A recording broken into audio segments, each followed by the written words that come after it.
Hello and welcome to this exciting afternoon. We are here to present to you a joint report conducted by ET Auto and Nomura Research on accelerating EV electrification in India, and also a panel discussion on 4F of EV revolution in India, which talks about four fundamentals, which is fundamentals, factors, funding, and future of electric vehicles in India. And to discuss this panel, we have a esteemed lineup of a speaker, which includes Mr. Jyoti Malhotra, Managing Director, Volvo Cars India. We also have Mr. Gaurav Gupta, Chief Commercial Officer, MG Motor India. We are also joined by Pamela Tikkuji. She is Chief Business Officer at iCat. We have Mr. Indveer Singh, Founder and CEO of EVH.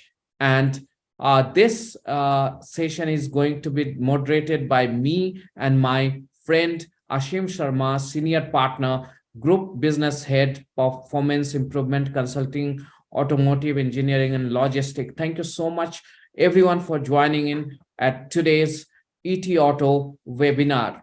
We have this show, which is first going to talk about the ET Auto 2.0. This is a dream project that we have been trying to bring out for over last 2 years. We have worked in and tried to work on something that gives you clutter-free and a clean and easy to consume information and knowledge, a platform. That's the focus when we talk about the unveiling of and the reason behind why we have brought in ET Auto 2.0. I would like to share my screen and show you how does it look like, and I'll explain you a bit of ET Auto 2.0. That's the statement that we make now is, of course, in the last 1 decade since we have been serving the industry with most trusted news and information, and that's how we call ourselves. You have allowed us, you have given us the respect, the readership that makes us the most trusted news and knowledge platform. As you can see visibly, this is a very clean and focused.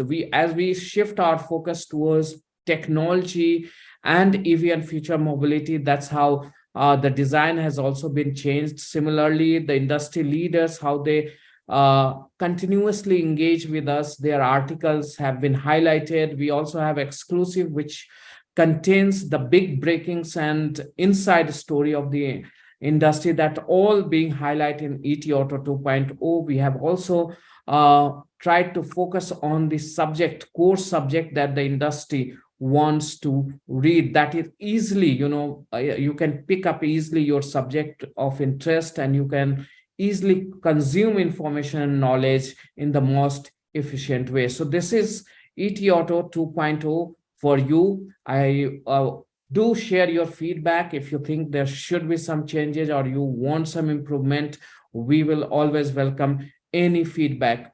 But let me bring in all the speakers. I would request all the speakers to turn on the camera, and I'll hand over this to Ashim to present the report and give some initial remarks on what is this report about. Then we'll start the panel discussion. Thank you so much, Ashim. Over to you.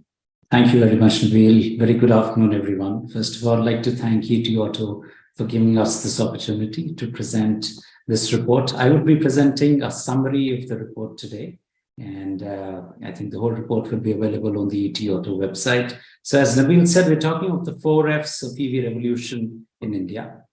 So essentially that entails talking about what is the current state of the EV ecosystem, what were the expectations and what is the reality, the whole debate around sustenance versus sustainability, how EVs are tying in with the sustainable development goals, what are the developments that are happening in charging infrastructure, in the EV business models, what innovations are happening, how the whole startup ecosystem is developing as a result of this, what are the advancements happening in battery and non-battery related technologies in EVs, how government policies and initiatives are furthering all this, Therefore, what are the opportunities emerging in domestic manufacturing? And therefore, as a result of all of this, what are the imperatives and the future outlook for the EV sector in India?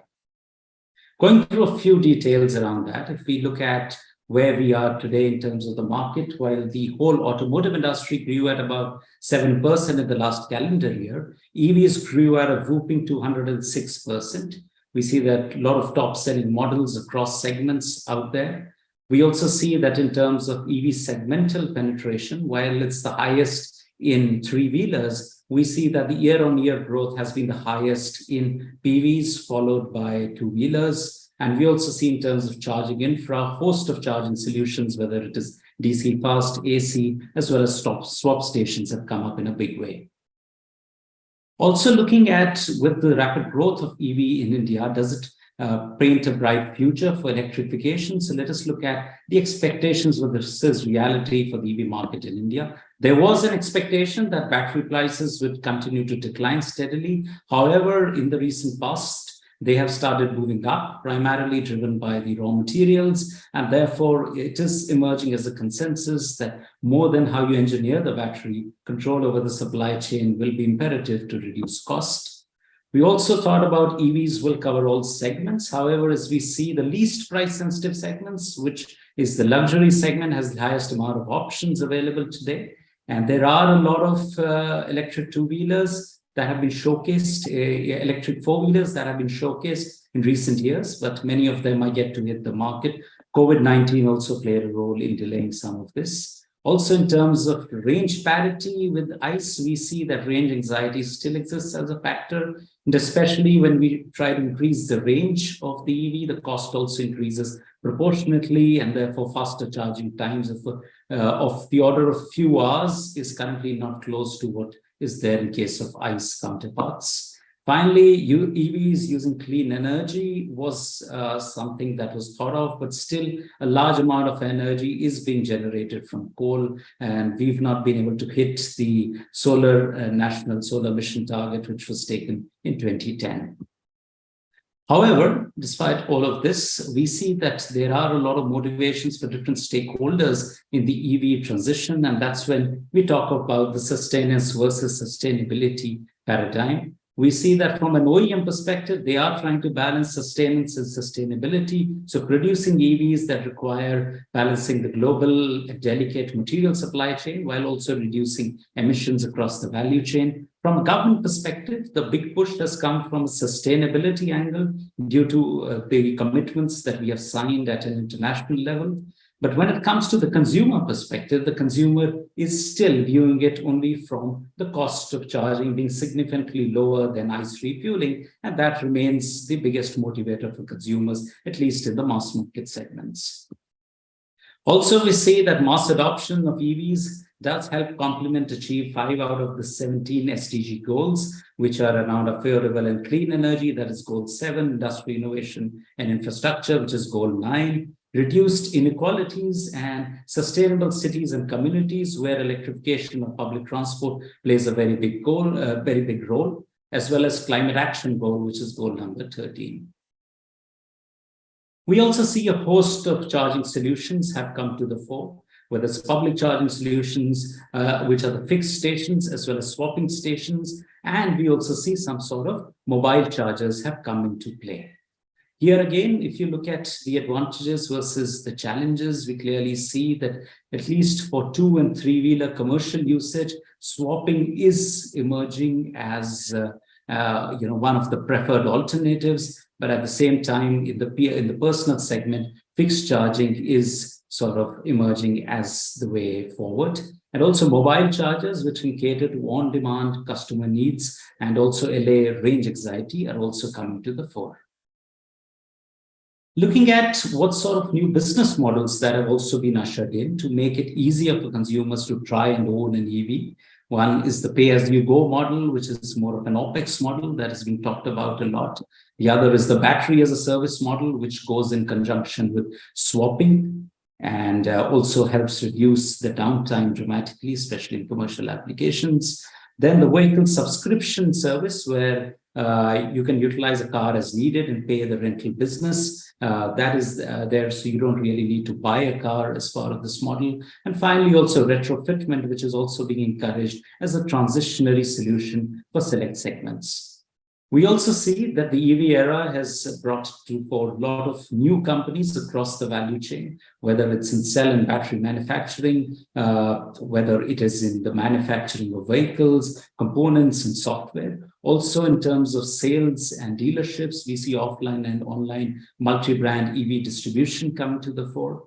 Also in EV after sales and service, new companies have emerged. And finally, and very importantly, also in the area of EV component recycling, which will be very important to drive circularity in the EV sector. We also see that continuous improvements are happening and would be needed across the components of the EV powertrain, whether it's in batteries, where we see new chemistries that are improving energy density, safety, wear rates are coming up. We also see in terms of BMS and power electronics, attempts to increase the longevity of battery packs, and also in motors, where a lot of focus is coming around introducing the losses, improving the power density, also using alternate materials instead of rare earths, and also improving the serviceability of the electric vehicle motors. Also in terms of batteries, while today, NMC is the most prominent chemistry, and it has certain definite advantages like very high energy density, also a decent charging speed, etc. But then in terms of life cycle, in terms of raw material availability, there are challenges, and that's where we see LFP emerging as a preferred option for the mass market, primarily on account of its affordability and the raw material availability. Of course, the energy density is lower, therefore the size and weight of the battery goes up. And also niche chemistries like LTO, which is also being developed by the homegrown company Log9, which is very high in terms of life cycles and charging speed, are also coming in the select use cases. We also see a host of policies that are out there, both from the central and the state governments on the demand and the supply side, whereas FAME 1, FAME 2 are very well known, and so is the Advanced Cell Chemistry PLI and Automotive and Auto Components PLI. We also see state governments offering policies like early bird discounts, which are like short time-bound subsidies, exemptions on road tax, registration charges, and also subsidized electricity tariff on the demand side, and also giving incentives to boost EV projects and based on investment turnover, for example, the state of Tamil Nadu. As a result of all of this, we see established as well as new OEMs, local as well as global OEMs are all starting to participate in a big way in the EV transition in the country. Finally, for the future outlook, it's very, very important to have a very close collaboration between the government and the industry. Whereas on the government's part, there is a need to continue some sort of demand incentives, continue supply incentives, which are paramount for building capacity in the country.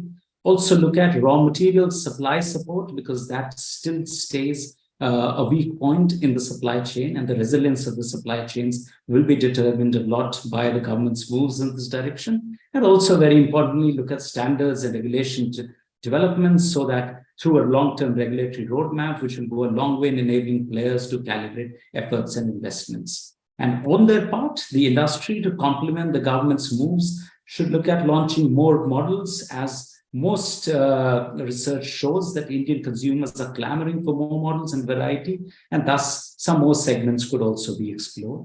Also, native platform development, that is the bespoke EV platform of the skateboards, as they are called, because of the inherent advantages that they have.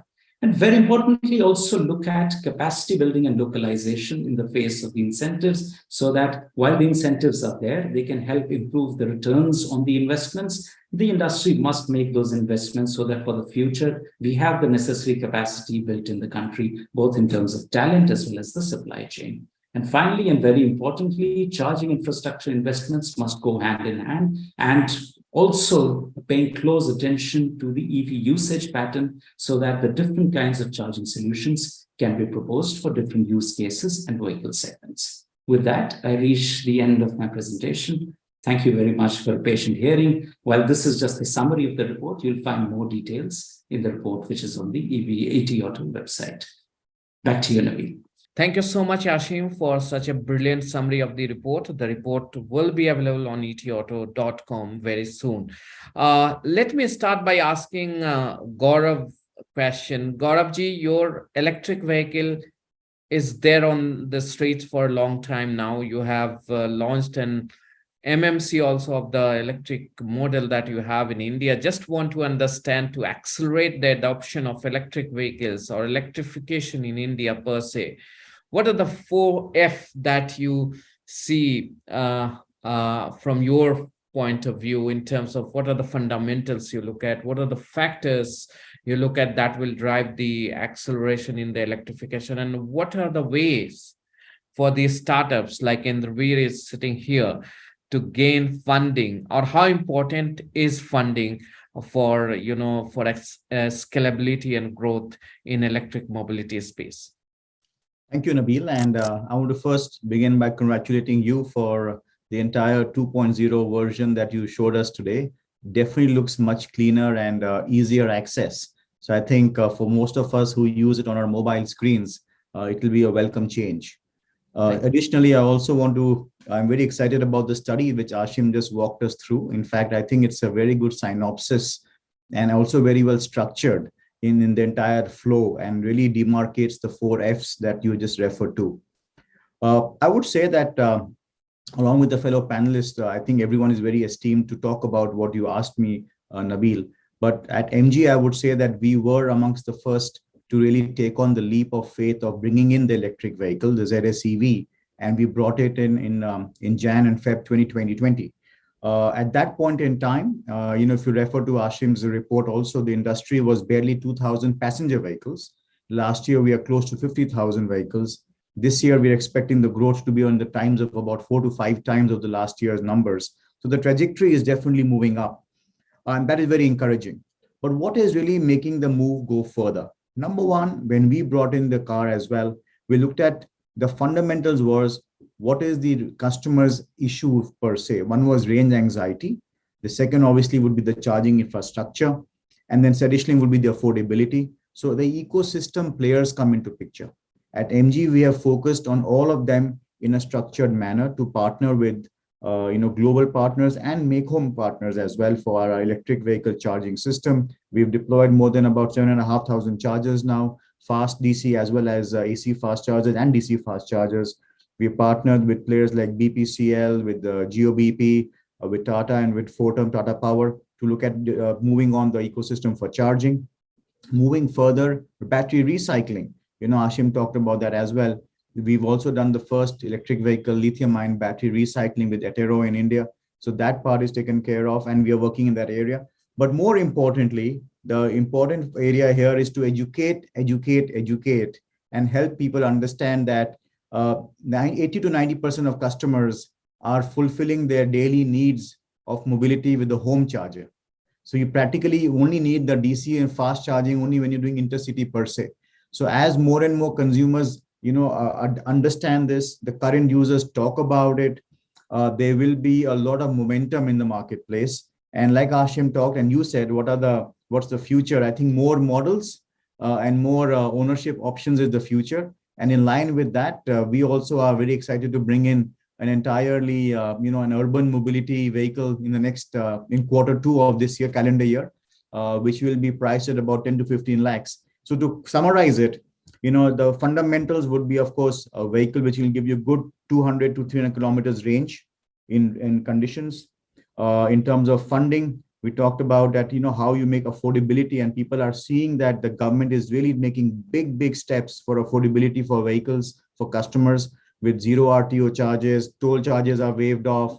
In fact, the government also have the ATEB benefit if you take a loan for an electric vehicle. So a lot of efforts are there already, but still the acquisition price remains a bit high. And I think there is work there as the prices go down. And the future definitely is more models, more awareness, and more and more, I would say, with more and more roads coming up, people will definitely drive more and more of electric vehicles.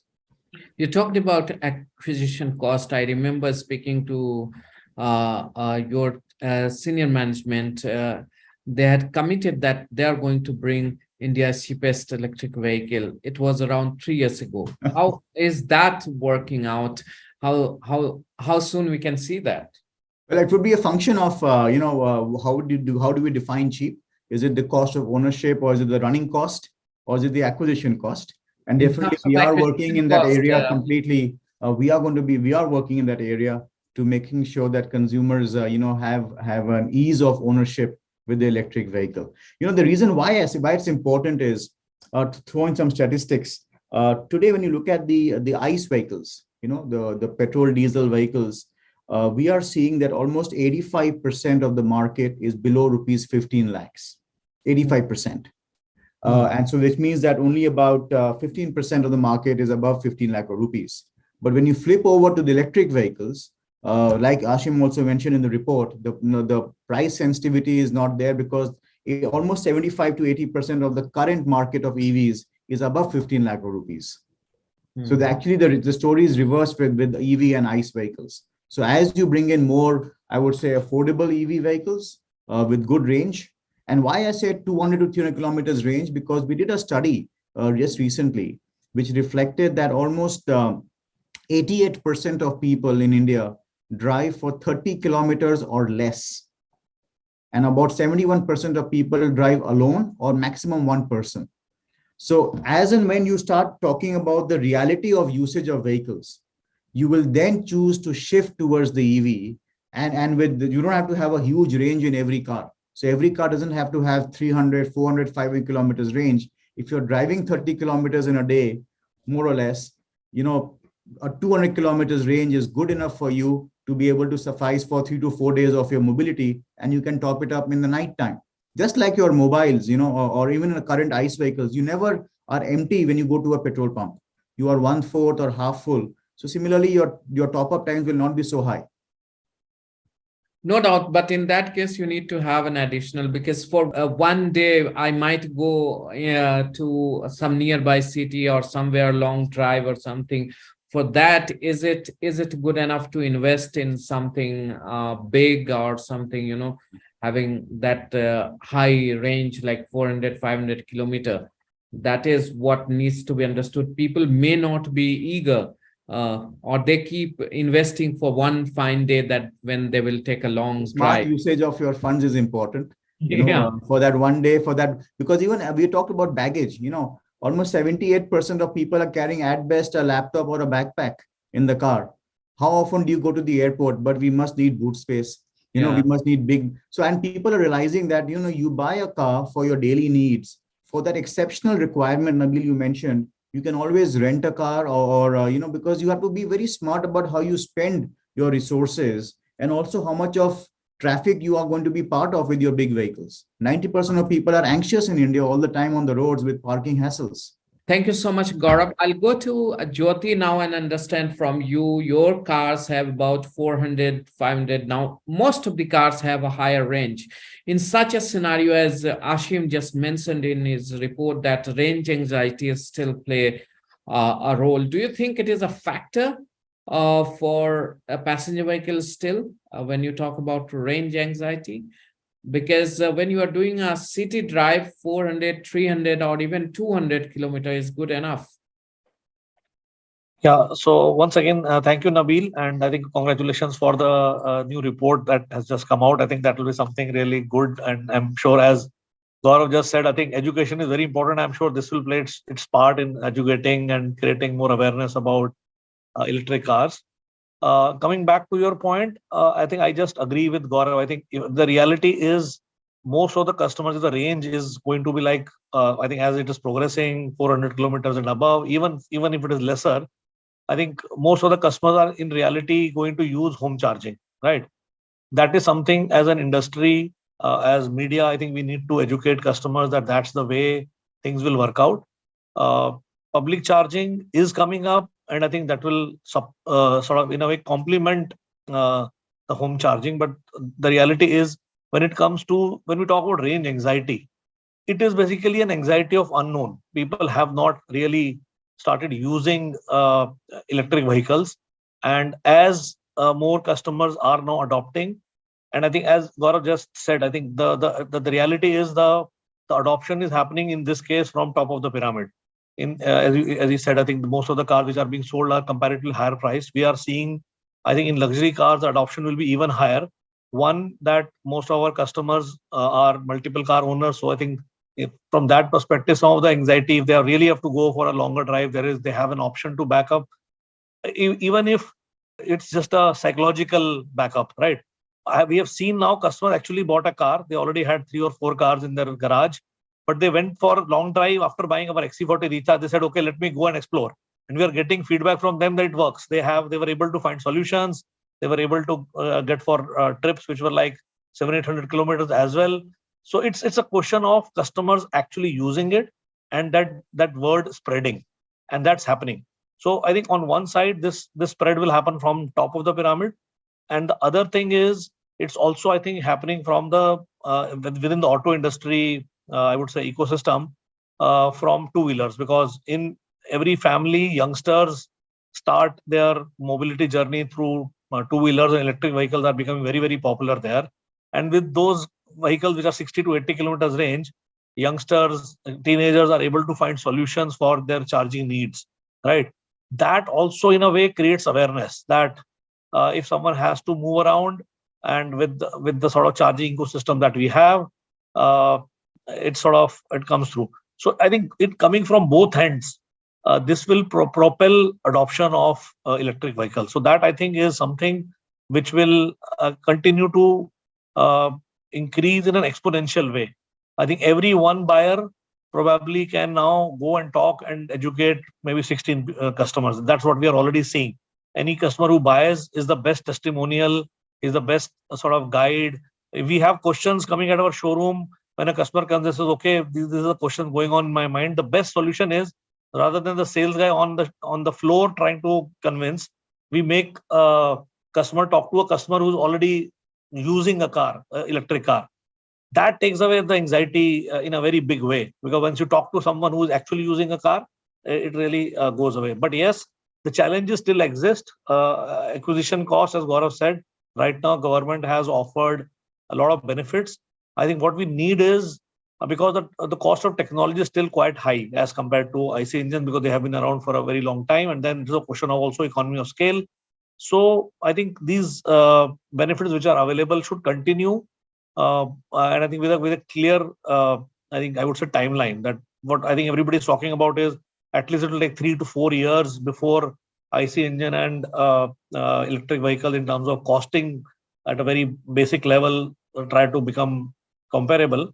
Till that time, I think we will need this support to go through, whether it is from tax, whether it is from RTO taxes, toll tax. I think whatever is there is very welcome, because in the end, I think the other challenge, and I think I would say question that we come, and I think jokingly you also saying that when people are buying electric vehicles today, most of the power which we are consuming is coming from the grid. From maybe today it's coming from, I think only 42% is only from renewable. But over a period of time, that's always an advantage of a country which is developing. We are today, if we see the gigawatts that we are going to add in the next 3-4 years are going to be all coming from renewable, and that's a huge chunk that is coming. So very soon, this question will also go away, whether buying an electric car actually, am I really sort of supporting sustainability, or it is just a question of shifting sort of thing from one end to the other. The reality is that over a period of time, and it's a matter of, I think, because people are buying cars not for sort of use and throw. They keep these cars for a long time. Even if they change hands, the car continues to be on road. So I think sustainability is equally critical. The reason that we all need to shift to moving more and more to EVs is for sustainability. And we should always remember that. Agree, Jyoti. And now I'll just, I know Gaurav has another meeting at 3:30. Thank you so much, Gaurav, for joining us. And if any audience has any question specifically for you, I'll definitely send it to you. You can respond to that. Thank you so much for joining us today. Please share the report with us, Nabil. We are very sure. We'll share the report. And now when we talk about 4F, So factor is one of the 4F, and the most important factor for electrification right now is seen as the safety. And Pamela ji, you are at the helm of it. You represent an organization that tests and pretty much, your role becomes very important. How are we going to, solve this issue, especially when we saw the fire incidents in two-wheelers, three-wheelers, and also car, which India's currently largest electric vehicle manufacturers cars also caught fire. We have been talking about standardization in charging. We have been talking about the battery technology, BMS system. How are we working at the regulatory level to bring about a change that instills confidence in electric vehicles in India? Thank you, Nabil, and I want to thank ET Auto for inviting me on this very interesting panel with such experts on the subject. It was very interesting to see Ashram's reports, and it resounds most of the ideology that which is very important for deeper penetration of electric vehicles in the country. Coming to your question as to how the regulatory framework is shaping up in view of the widespread implementation of electric vehicles, you would have seen that when we had the incidents of fires in two-wheelers in last year. So there was an expert committee which was constituted by Ministry of Road Transport, and that expert committee had very senior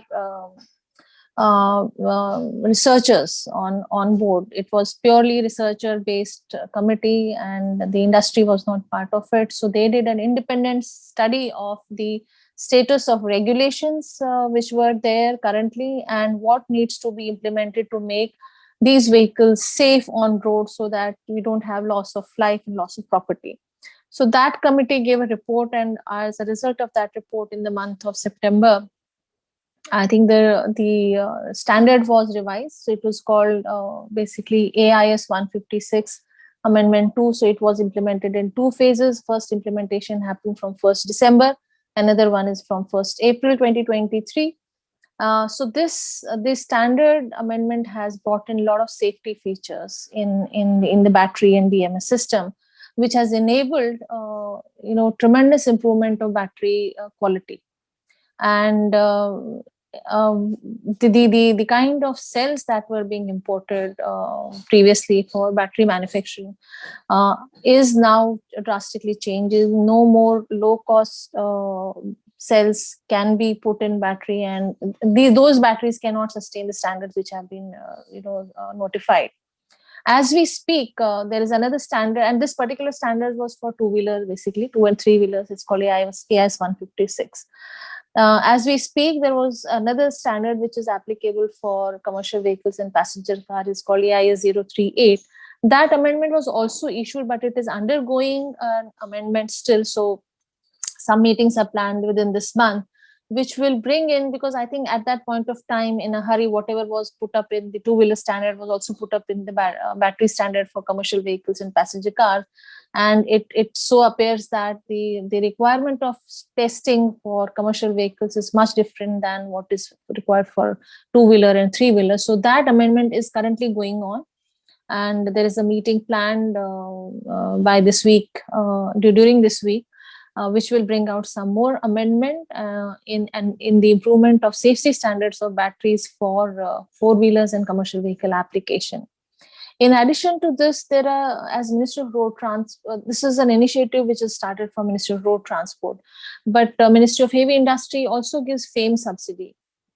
And Ministry of Heavy Industry has also try to bring in some standards which are called UL regulations, which is based on American regulations, to improve the safety aspect of the battery. So there are two different ministries with two different mandates who are trying to ensure that electric vehicles which are put on road are not only safe for the user, but also safe for the people who are using other users of the road. So that's what it is for the standardization point of view.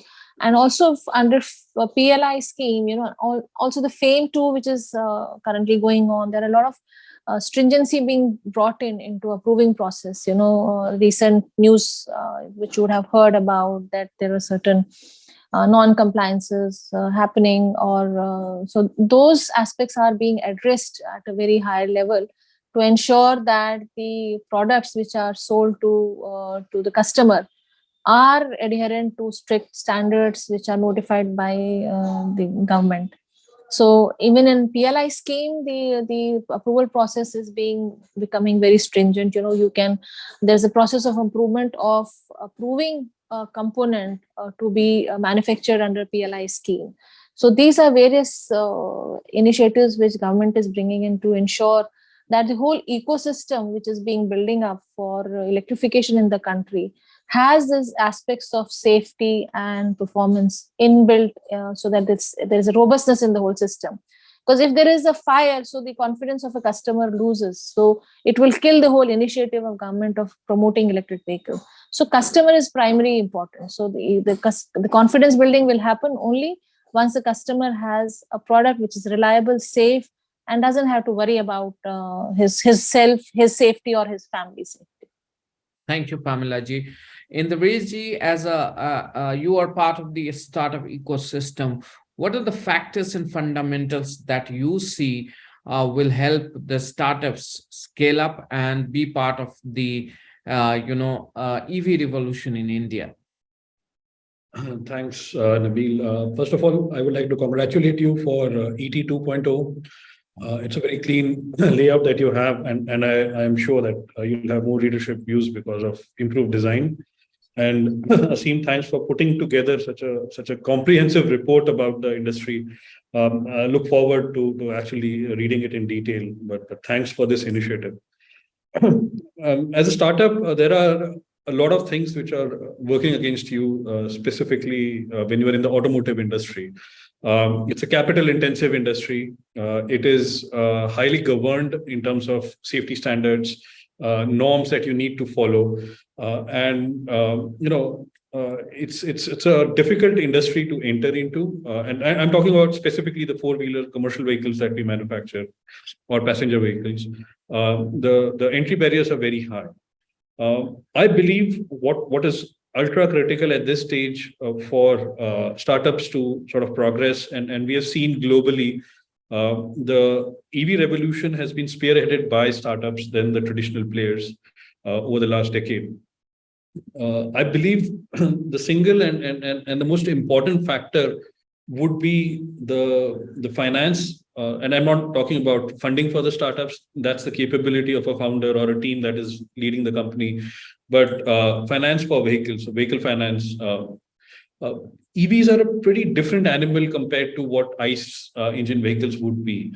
There would be hybrid ownership structures that would be coming forward. There would be newer methods of ownership. I think leasing and subscription are going to be the biggest growth factors for vehicles, specifically in a cost-conscious market like India.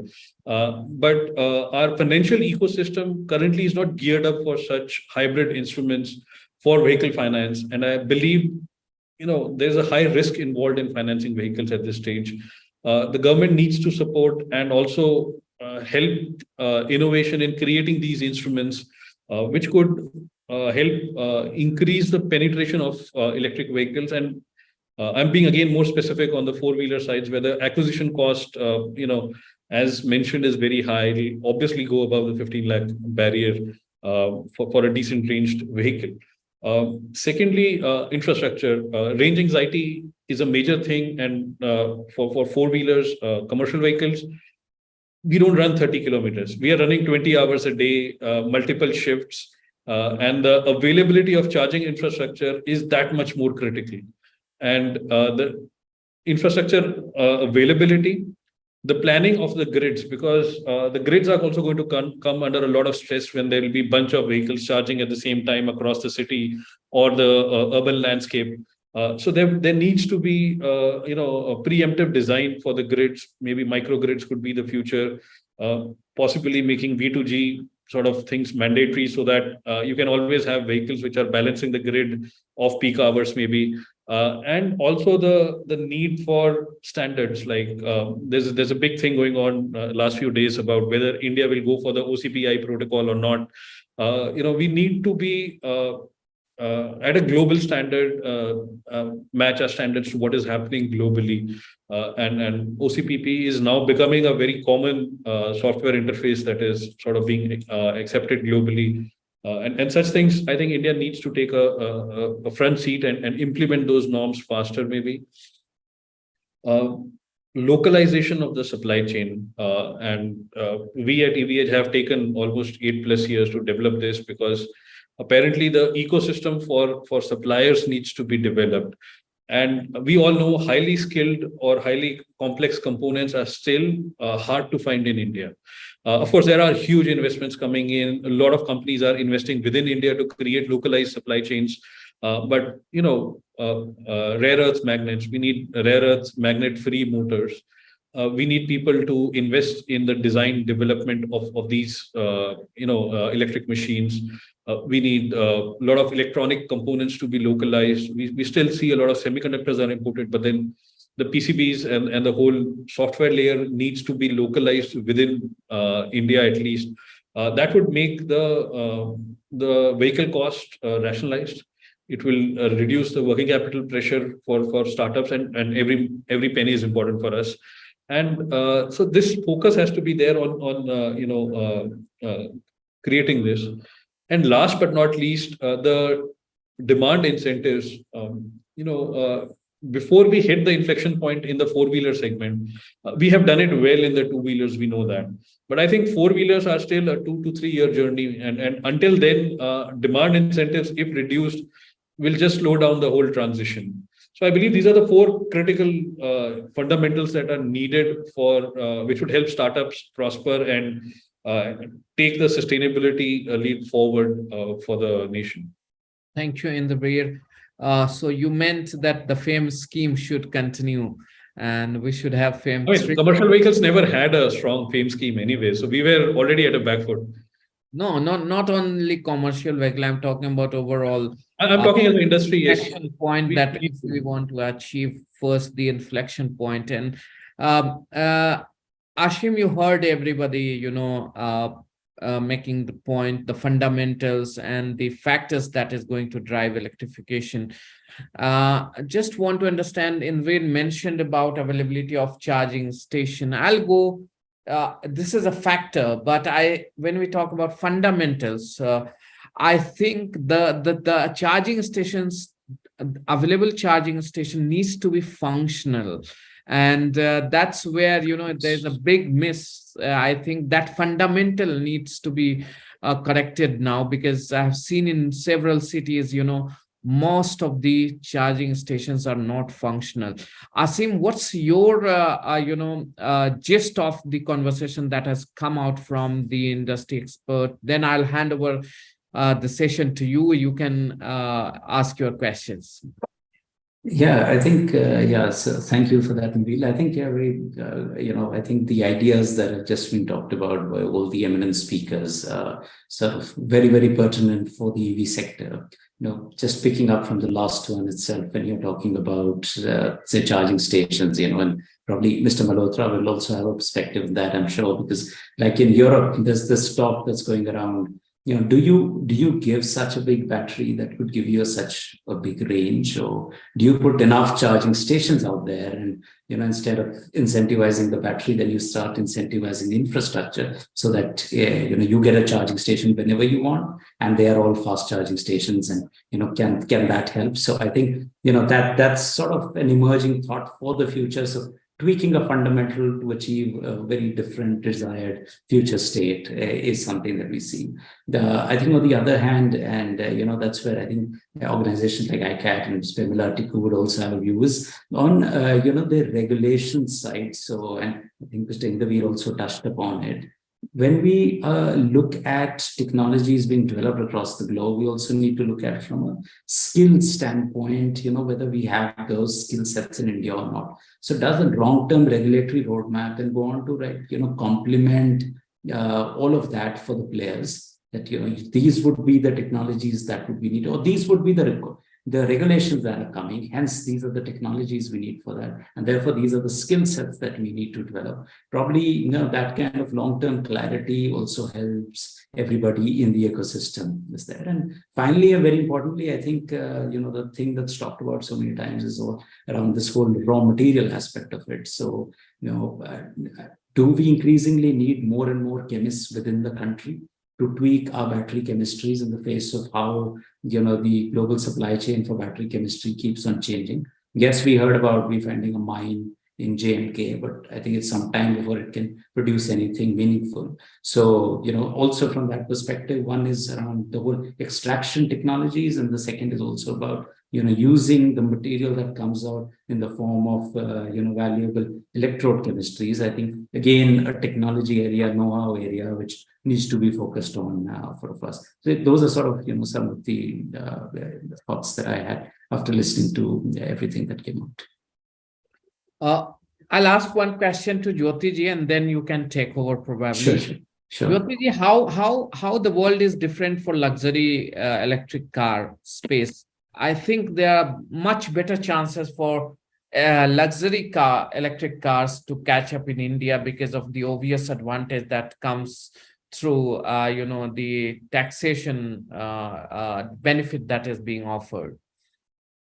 Yeah, I think taxation is one part, but I think the adoption of electric vehicle in the luxury segment is going to be at a much faster pace, and that we can see there are early signs with regard to that. And one of the reasons I said is basically, if you really see the whole luxury segment put together, which we are talking about cars above 50 lakh rupees, is I think still close to 1% or even less than 1% of the total industry. But there, I think adoption will happen at a very fast pace. One, because we can offer higher ranges, which means that customer can be sort of dependent on their home charging. And then, as I said earlier, they have sort of maybe other cars to back up upon if they have to go for a longer ride. But I think the other thing also we should also remember is that most of our customers are also like flag bearers. They are the ones who shape up the society. They are the ones, many of them are entrepreneurs, many of them are senior corporate members. So they've become more and more conscious of driving and bringing this change. They want to add an electric vehicle in their fleet. And I think irrespective of the stage at which this electric vehicle is. And I think mostly in the luxury segment also the technologies are much more advanced because of the overall cost. We are able to offer range, which is, as you said, I think we are starting from 400. I think very soon, it's a matter of time, we'll start offering ranges above 600 kilometers. That takes away a lot of anxieties from these customers. But I think the adoption is going to be really fast. And as globally, we have already said, Volvo has announced that by 2030, we will become a full electric car company. As a matter of, I think, if you go back, what does it mean? For last few years, we have stopped investing in any R&D for IC engine cars. So any new car that comes out is going to be a full electric car. Recently, we announced a new flagship EX90, which is a born electric. And in India also, we have the similar plans. We want to start bringing one electric car every year. We already have XC40 Recharge. We'll bring our C40 Recharge. And I think now the customers have come to a situation that they're wanting. They want variety. Because when somebody goes out to buy an electric car, right now the choices are still very, very limited in our segment, but they are now wanting, if there are more cars available, I'm sure it will attract more customers into the market. So I think we are on a path where I think in luxury segment, because of the sheer small size, we are a niche. The whole luxury industry is a niche within the overall auto industry. The adoption there will be quite fast. I think we will be surprised at which the early signs tell us that it will be surprisingly faster than anybody's thinking right now. It's only a matter of question how many cars we can offer to these customers. Customers are ready to lap up the cars. I can give you an example. In our own XC40, we offer both in petrol and recharge. We are already contemplating, should we continue ICE or we should, at least for this model, because of the sort of response that we are getting, we rather move away and offer only recharge in XC40. That's how things are changing. And I think that's how the whole industry will shape up. So in the luxury segment, I think it will be done at a very fast pace. Only thing, I think two things which are very critical. One, as I said earlier, policy continuity is important. Second thing, Pamela ji talked about this safety norms. Very welcome. I think they are very much required. I think we are very committed. Globally, we are known as one of the safest offerings. But I think sufficient time needs to be given if the standards are changing, because the cycle planning especially for multinationals is a big challenge. When this standard came, we were working over a next model year. Now we go back to our supplier and tell them, oh, you need to do a testing for the previous model year.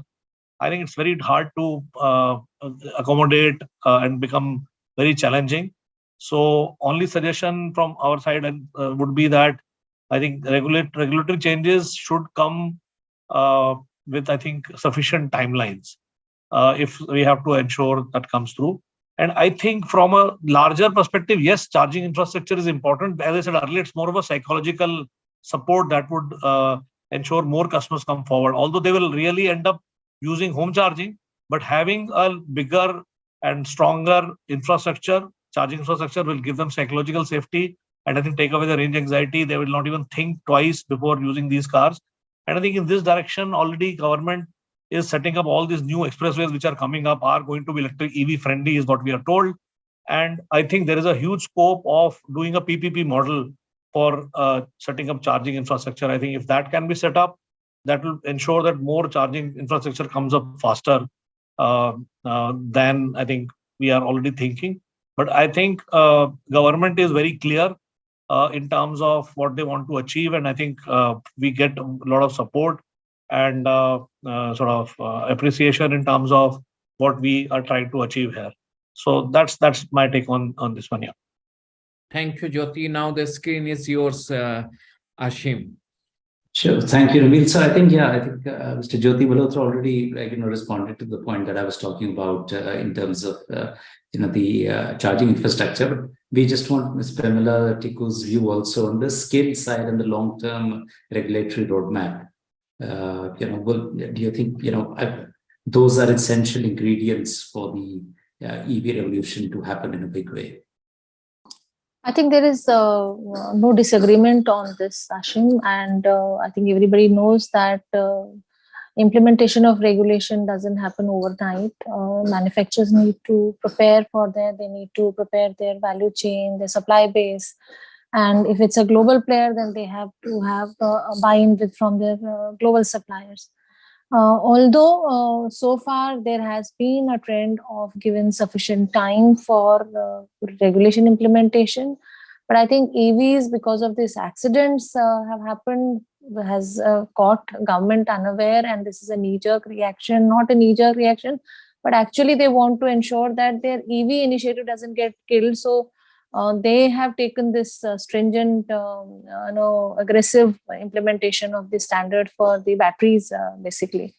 Otherwise, there is no doubt that we need to give sufficient time for, the manufacturer needs sufficient time for regulations to be implemented, their supply chain to be upgraded, their models to be compliant. So, and there is also testing time involved. There is also validation time involved in it. So we are part of the regulation formulation. Yeah, I agree that. But then, the decision-making authorities are different than what we are. We do help government to frame regulations. Implementation dates are basically with the nodal ministry's mandate. Understand, right? So, Mr. Singh, coming to you also. So since, for the last 8 years, you developed a lot within the country, right? Naturally, you would not have got skilled people that easily to do it, right? Because the skill set for EVs is not that much inherently. So if you could share something around that and how that could be a blueprint for, say, others to also look at. Yeah, so EVs are a new phenomena in India. It's a maybe 3-4 year story that we have in terms of vehicles being used. So one, there has to be courses with specific skills developed where we can move towards electrification. And there's a lot more skill sets required vis-a-vis what we are currently teaching. So the whole education system or curriculum needs to be revamped so that we have people, or specifically design engineers, who are capable and ready to work on these. A lot of the training currently is on the job training. You make a few mistakes and understand that this is the best way to do it. But there's a lot of standardization that should happen among the best practices of how you do it. So internally we used to joke, last decade, that it's a wild west, right? Whatever you do would become the standard at some point.